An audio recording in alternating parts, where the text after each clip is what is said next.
ശ്രുതിയുടെ മോനെ അവിടെ അടുത്തുള്ള ഒരു സ്കൂളിൽ ചേർത്തിരിക്കുകയാണ് കേട്ടോ. ശ്രുതിയുടെ അമ്മയും മകനും മറ്റാരെയും കണ്ണിൽ പെടാതെയാണ് എന്നും അങ്ങോട്ടേക്ക് പോവുകയും വരികയൊക്കെ ചെയ്യാറ്. കാരണം നമ്മുടെ സച്ചിക്കും രേവതിക്കും ഇവരെ കണ്ടുപരിചയമുണ്ടല്ലോ. അത് മാത്രമല്ല, ഇവരെ കണ്ടാൽ തന്നെ എപ്പോഴും അവര് ഇവന്റെ അമ്മയെക്കുറിച്ചുള്ള കാര്യങ്ങളാണ് ചോദിക്കുന്നത്. അതുകൊണ്ട് തന്നെ ഇവര് പിടികൊടുക്കാതെ മുങ്ങി നടക്കാണ്. ഈ സമയത്ത് ചന്ദ്രയ്ക്കും അതുപോലെ തന്നെ രവിക്കും എല്ലാം ഇവരെ അറിയാലോ. അതുകൊണ്ട് തന്നെ ഇവര് പേടിച്ചാണ് ആ സ്കൂളിലേക്ക് വരുന്നത്. അങ്ങനെ ഒരു ബുധനാഴ്ച ദിവസം ശ്രുതിയാണ് ഇവനെ കൊണ്ടുവിടാനായിട്ട് സ്കൂളിലേക്ക് വരുന്നത്. അവന്റെ നിർബന്ധപ്രകാരമാണ് വരുന്നത്. അങ്ങനെ സ്കൂളിന്റെ ഗേറ്റിലേക്ക് എത്തുമ്പോഴാണ് ആ കാഴ്ച കണ്ട് ശ്രുതി ഞെട്ടിപ്പോകുന്നുണ്ട്. എന്താന്ന് വെച്ചാല് രവിയാണെങ്കിൽ ദാ സ്കൂളിലേക്ക് കയറി പോന്നു. അവള് പോയിട്ട് വാച്ച്മാനോട് ചോദിക്കാണ്, അല്ല അയാളെന്താ ഇവിടെ, അയാളെന്തിനാ അങ്ങോട്ടേക്ക് പോന്നേ? പിന്നെ ആ സാറ് എല്ലാ ബുധനാഴ്ചയും ഇങ്ങോട്ട് വരും, എന്തോ ആവശ്യത്തിനോട് വരുന്ന, എന്താ കാര്യമൊന്നും എനിക്കറിയില്ല മാഡം എന്ന് പറയുന്നുണ്ട്. അങ്ങനെ ഇവൾ അകത്തേക്ക് കുട്ടിയെ കയറ്റിട്ടിട്ട് പെട്ടെന്ന് പോവാൻ നോക്കുന്നുണ്ട്. അമ്മ പോവുകയാണോ? ടീച്ചറിനെ കാണാമെന്ന് പറഞ്ഞിട്ട് വരുന്നില്ലേ? ടീച്ചർ അമ്മയെ കാണുമെന്ന് പറഞ്ഞിരിക്കാം. മോനെ, അമ്മ നാളെ വരാം, ഇന്നേ അമ്മയ്ക്ക് സമയം പോയി. ദേ അമ്മേനെ ജോലി സ്ഥലത്ത് നിന്ന് വിളിച്ചുകൊണ്ടിരിക്കാന്നും പറഞ്ഞിട്ട് അവൾ അവിടെ നിന്ന് മുങ്ങുന്നുണ്ട്. എന്നിട്ട് ഓർക്കാണ്, ഇയാളെന്തിനാ ഇപ്പൊ അങ്ങോട്ടേക്ക് വരുന്നത്? ഈശ്വര, പ്രശ്നങ്ങളെല്ലാം അടുത്തടുത്ത് വന്നോണ്ടിരിക്കുകയാണല്ലോ. ഇപ്പം അച്ഛൻ ജയിലിലായെന്ന് പറഞ്ഞ് പിടിച്ചു നിൽക്കുക, ഇളയച്ചനാണെന്നും പറഞ്ഞ ആളും അങ്ങോട്ടേക്ക് പോയെന്ന് പറഞ്ഞു. എല്ലാ തരത്തിലും ഞാൻ ആകെപ്പാട് ലോക്കായ അവസ്ഥയിലാണല്ലോ എന്നൊക്കെ ശ്രുതി ഇങ്ങനെ ഓർത്തുകൊണ്ട് നിൽക്കുന്നുണ്ട്. ശേഷം നമ്മുടെ അച്ഛനെ കാണാനായിട്ട് എന്തോ ആവശ്യത്തിന് വേണ്ടിയിട്ട് അച്ഛനെ കാണാനായിട്ട് അങ്ങോട്ടേക്ക് രേവതിയും സച്ചിയും വരുന്നുണ്ട്. രേവതി സച്ചി അങ്ങോട്ടേക്ക് വരുന്ന സമയത്താണ് ഇവനെ വൈകിട്ട് വിളിക്കാനായിട്ട് ശ്രുതിയുടെ അമ്മ ആ കുട്ടിയെ വിളിക്കാനായിട്ട് അങ്ങോട്ടേക്ക് വരുന്നത്. ഇവരെ കണ്ടപാടെ സച്ചിയാണെങ്കില്, ആഹാ, ഇത് ആ പയ്യനും ആ അമ്മയുമല്ലേ, നിങ്ങൾ എവിടെയാണ് താമസം? പിന്നെന്താ ഞങ്ങളെന്ന് അറിയിക്കാഞ്ഞേ എന്ന് ചോദിക്കുന്നുണ്ട്. അയ്യോ മോനെ, അത് പിന്നെ ഞങ്ങൾ കുറച്ചായിട്ടുള്ള ഇവിടെ വന്നിട്ട്. ഇവൻ ഈ സ്കൂളാണ് പഠിക്കുന്നേ? അതേ മോനെ, ഈ സ്കൂളാ. എന്റെ അച്ഛന് ഇവിടെ ഉണ്ട്, ഞങ്ങൾ കാണാനായിട്ട് വന്ന ഒരു അത്യാവശ്യ കാര്യം പറയാൻ.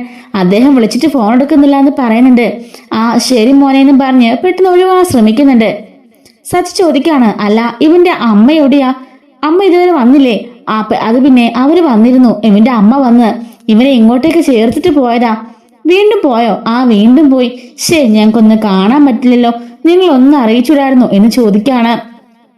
അങ്ങനെ ധൃതിയുണ്ടെന്നും പറഞ്ഞിട്ട് അവർ പെട്ടെന്ന് അവിടെ നിന്ന് എസ്കേപ്പ് ആവാണ്.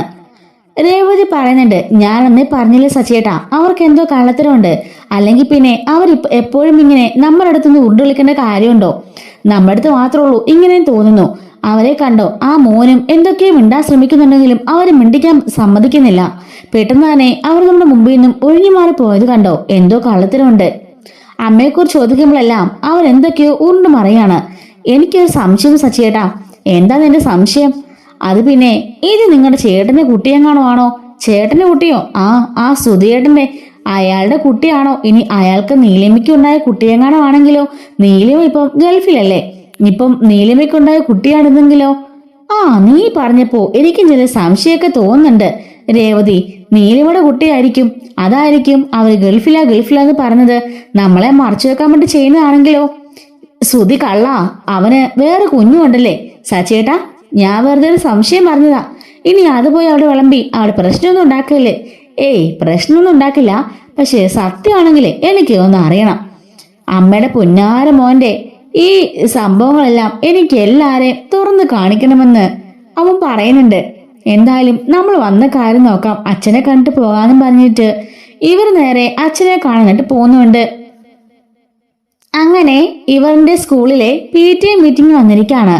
പേരൻസ് മീറ്റിംഗ് വന്നപ്പോഴേക്കും ഇവൻ പറയുന്നുണ്ട്, അമ്മ തന്നെ വരണം എന്ന് പറഞ്ഞ് വാശി പിടിക്കുമ്പോൾ ശ്രുതിയുടെ അമ്മ അവനെ പറഞ്ഞ് സമാധാനിപ്പിക്കുന്നുണ്ട്. മോനെ, അമ്മ തിരക്കല്ലേ, അമ്മയ്ക്ക് വരാൻ പറ്റില്ല. എന്താ അമ്മേ, എന്റെ ടീച്ചർ എന്നെ വഴക്ക് പറയുക, അമ്മ വരുന്നില്ല, എപ്പോഴും വല്യമ്മയാ വരുന്നത്, അമ്മ അച്ഛനെ കാണണമെന്ന് പറഞ്ഞ് അവര് ബഹളമാണെന്ന് പറയുന്നുണ്ട്. അപ്പോഴേക്കും ആ അമ്മ മകനെ പറഞ്ഞ് സമാധാനിപ്പിക്കുന്നുണ്ടെങ്കിലും അവൻ ഒന്നുകൊണ്ട് ഏക്കാത്തതുകൊണ്ട് തന്നെ ശ്രുതിയെ വിളിക്കുന്നുണ്ട്. ശ്രുതി പറയാണ്, അമ്മേ, ഞാനിപ്പോ എങ്ങനെ വരാനാ? പാർലറിൽ നല്ല തിരക്കാ. മോളെ, അവിടെ ആരെങ്കിലും ഏൽപ്പിച്ചിട്ട് ഒന്ന് വന്നിട്ടൊന്ന് പോവോ? പെട്ടെന്ന് പോയിക്കോ.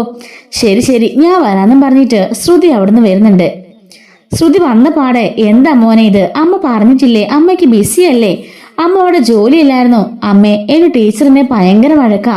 അമ്മ വരുത്തോ അന്വേഷിക്കത്തൊക്കെ ഇല്ലെന്നും പറഞ്ഞ് എല്ലാവരും മുമ്പിൽ വെച്ച് എന്നെ വഴക്ക് പറഞ്ഞു. അമ്മ ഒന്ന് വന്നിട്ട് പോവോ എന്ന് ചോദിക്കാണ്. ശ്രുതിയാണെങ്കിൽ എന്നാ ശരി വാ എന്നും പറഞ്ഞിട്ട് അവനെയും കൊണ്ട് സ്കൂളിലേക്ക് പോകുന്നുണ്ട്. അങ്ങനെ ഇവള് സ്കൂളിലേക്ക് കയറി അകത്തേക്ക് പോകുന്നുണ്ട് കേട്ടോ. അപ്പോഴാണ് അവിടെ നിന്നും സച്ചിയും രേവതിയും ഈ കാഴ്ച കാണുന്നത്. രേവതി പറയുന്നുണ്ട്, സച്ചിയേട്ടാ ഇത് അങ്ങോട്ട് നോക്കി, അത് അവനല്ലേ? ആണല്ലോ, അത് ആ കുട്ടിയാണല്ലോ. അല്ല, ആ പോകുന്ന പാർലേട്ടത്തിയല്ലേ? അതെ, അത് തന്നെ. വന്നേ, നീ ഒന്ന് വന്നേന്നും പറഞ്ഞ് സച്ചി അവളെയും കൂട്ടി അങ്ങോട്ടേക്ക് ചെല്ലുന്നുണ്ട്. പൗഡറെടുത്തി എന്നും പറഞ്ഞ് വിളിക്കുമ്പോഴേക്കും ശ്രുതി ഞെട്ടിത്തിരിഞ്ഞ് നോക്കാണ്. സച്ചിയും രേവതിയും കണ്ട് ആകെപ്പാടെ അവൾ വല്ലാണ്ട് വേർക്കുന്നുണ്ട്. അല്ല ശ്രുതി, നീ എന്താ ഇവിടെയെന്ന് ചോദിക്കാണ് രേവതി. അത് പിന്നെ ഞാൻ ഈ കുട്ടിയെ കൊണ്ട്. അല്ല, ഈ കുട്ടി എനിക്കറിയാലോ. അല്ലടാ, നിന്റെ വല്യമ്മ എന്തേ? വല്യമ്മയല്ലേ എപ്പോഴും കൊണ്ടുവിടാറ്? അത് പിന്നെ എന്നെ ടീച്ചർ പറഞ്ഞു അമ്മ എന്ന് പറയുമ്പോഴേക്കും ശ്രുതി പെട്ടെന്ന് അത് പിന്നെ ഇവന്റെ അമ്മയും കൊണ്ട് പറയണമെന്ന് പറഞ്ഞ് ടീച്ചർ ഭയങ്കര ബഹളമായിരുന്നു. അതും പറഞ്ഞ് ഇവന്റെ വല്യമ്മയായിട്ട് വഴക്കുണ്ടായിക്കൊണ്ടിരിക്കുകയായിരുന്നു. അപ്പൊ കണ്ടപ്പോ എനിക്ക് സങ്കടം തോന്നി, അതുകൊണ്ട് ഞാൻ ഇവന്റെ കൂടെ വന്നതാ. അല്ല, ഇവന്റെ അമ്മേനെ ടീച്ചറിന് അറിയില്ലേ? അവര് കണ്ടിട്ടില്ലല്ലോ, അവള് ഗൾഫിലല്ലേ. അതുകൊണ്ട് ഞാൻ തന്നെ ഇവന്റെ അമ്മയായിട്ട് പോവാന്ന് കരുതി. പാവം കുട്ടി എല്ലാവരും മുമ്പിൽ വെച്ച് ടീച്ചർ വഴക്ക് പറഞ്ഞെന്ന് അത് കേട്ടപ്പോ എനിക്ക് സങ്കടം വന്നു രേവതി. അതുകൊണ്ട് ഞാൻ ഇവനെ കൊണ്ട് പോവാന്നോർത്തായിരുന്നു. രേവതി പറയാണ്, എങ്കിലും നിനക്ക് അങ്ങനെ മനസ്സ് തോന്നിയല്ലോ, അതന്നെ നല്ല കാര്യം. അല്ലടാ കൃഷി, നിനക്ക് എന്നെ ഇങ്ങോട്ട് വിളിച്ചൂടെ? ഞാൻ വരത്തില്ലായിരുന്നോ നിന്റെ എല്ലാ കാര്യങ്ങളും നോക്കാനായിട്ട്? നിന്റെ PT വിനെയൊക്കെ ഞാൻ വരില്ലായിരുന്നു എന്ന് ചോദിക്കുന്നുണ്ട് കേട്ടോ. കൃഷി എന്നുള്ളത് തമിഴിലെ പേരാണ് കേട്ടോ. അങ്ങനെ അവനോട് പറയുമ്പോൾ അവനും ഒന്നും മിണ്ടാതെ ശ്രുതിയെ നോക്കുന്നുണ്ട്. നിങ്ങൾ എന്താ സച്ചി ഇവിടെ? ഒന്നുമില്ല, അച്ഛൻ ഇന്നിവിടെ വരുന്ന ദിവസമല്ലേ, ബുധനാഴ്ചയല്ലേ, അതുകൊണ്ട് ഞങ്ങളൊന്ന് കണ്ടു പോകാമെന്ന് കരുതി വന്നതാ. അപ്പം ശ്രുതി മനസ്സിലോർക്കാണ്, ഈശ്വര ഇന്ന് ബുധനാഴ്ചയാണോ? അപ്പം അങ്കിളോട് കാണുമല്ലോ, ഇനി അയാളെ കൂടി ഞാൻ മാനേജ് ചെയ്യണോ എന്ന് ഓർക്കുന്നുണ്ട്. എന്തായാലും ശ്രുതി, നീ വന്ന കാര്യം നടക്കട്ടെ, നീ പോയിക്കോ. ഞങ്ങൾ എന്തായാലും അച്ഛനെ കണ്ടിട്ട് ആ വഴി അങ്ങ് പോവെന്ന് രേവതി പറയുന്നുണ്ട്. അങ്ങനെ ശ്രുതി പേടിച്ചു വിറച്ച് അവനെയും കൊണ്ട് അകത്തേക്ക് പോവാണ്. സച്ചി പറയുന്നുണ്ട്, അല്ല രേവതി, ഇതിലെന്തോ ഒരു കള്ളത്തരവില്ലേ? എന്ത് കള്ളത്തരവാ സച്ചിയേട്ടാ? അല്ല, നീ കഴിഞ്ഞ പ്രാവശ്യം പറഞ്ഞില്ലേ ഇത് സുധീരെ കുട്ടിയാൻ ചാൻസ് ഉണ്ടെന്ന്? അതെ, പക്ഷേ എനിക്ക് തോന്നുന്നത് ഇത് സുധീരെ കുട്ടിയല്ല, ഇനി ഒരു പക്ഷേ ശ്രുതിയുടെ കുട്ടിയാണെങ്കിലോ? എന്തായിട്ടാ ഈ പറയുന്നത്? അവളുടെ കുട്ടിയോ? ഇത്രയും വലിയ കുട്ടിയാണോ അവക്കുള്ളത്? ഏട്ടൻ എന്തൊക്കെ പറയുന്നേ? അവള് പറഞ്ഞ തന്നെ പാവം തോന്നിയപ്പം ചെയ്തതായിരിക്കും. ഈ സമയത്ത് ഞാൻ അവിടെ ചെന്നെങ്കിലും ഞാനും അങ്ങനല്ലേ കാണിക്കുള്ളൂ. അതെന്തോ നല്ല മനസ്സിന്ന് ശ്രുതിക്ക് തോന്നി, അത്രേ ഉള്ളൂ. ഇനി വെറുതെ തല ഉണ്ടാക്കണ്ട, നമുക്ക് അച്ഛനെ കണ്ടിട്ട് നമുക്ക് പോവാന്നും പറഞ്ഞിട്ട് രേവതി സച്ചിയെ മുട്ടി പോകുന്നുണ്ട്. അങ്ങനെ പേരൻസ് മീറ്റിങ്ങിൽ പങ്കെടുത്തിട്ട് ശ്രുതി തിരികെ വരുന്നുണ്ട്. അങ്ങനെ അവള് ഒരു വിധത്തിൽ അവനെ കൊണ്ടുവന്ന് വീട്ടിലേൽപ്പിച്ചിട്ട് അവൾ തിരികെ പോവാണ് കേട്ടോ. ഇവന് ഭയങ്കര സന്തോഷമാവുന്നുണ്ട്. അതിനുശേഷം സച്ചി രേവതിയോട് പറയുന്നുണ്ട്, എങ്കിലും രേവതി, എവിടെയൊക്കെയോ എനിക്ക് എന്തൊക്കെയോ ഒരു സംശയം തോന്നുന്നു. ശ്രുതിയുടെ ചെറിയച്ചെന്ന് പറയുന്ന ആളില്ലേ, അയാള് എനിക്ക് നല്ല സംശയമുണ്ട്. അയാൾ എവിടെയൊക്കെ വെച്ച് കണ്ട പോലെ എനിക്ക് തോന്നുന്നുണ്ട്. അത് മാത്രമല്ല, അതും കഴിഞ്ഞിട്ട് ഇപ്പോതാ അവളുടെ അച്ഛൻ ജയിലിലാണെന്ന്, എവിടെയൊക്കെയോ എന്തൊക്കെയോ ഒരു പൊരുത്തക്കേട് പോലെ. അതിനുകൂടെ ആ പയ്യനും ആ അമ്മയും എപ്പോഴും നമ്മുടെ അടുത്തുനിന്ന് എന്തോ മറക്കുന്നതായിട്ട് നമുക്ക് തോന്നിയിരുന്നില്ലേ? അതൊരു പക്ഷേ ശ്രുതിയാണെങ്കിലോ? എന്നെ പൊന്ന് സച്ചിയേട്ടാ, സച്ചിൻ അതൊക്കെ ആലോചിച്ച് തല ഉണ്ടാക്കണ്ട. അതൊന്നും ആയിരിക്കില്ല.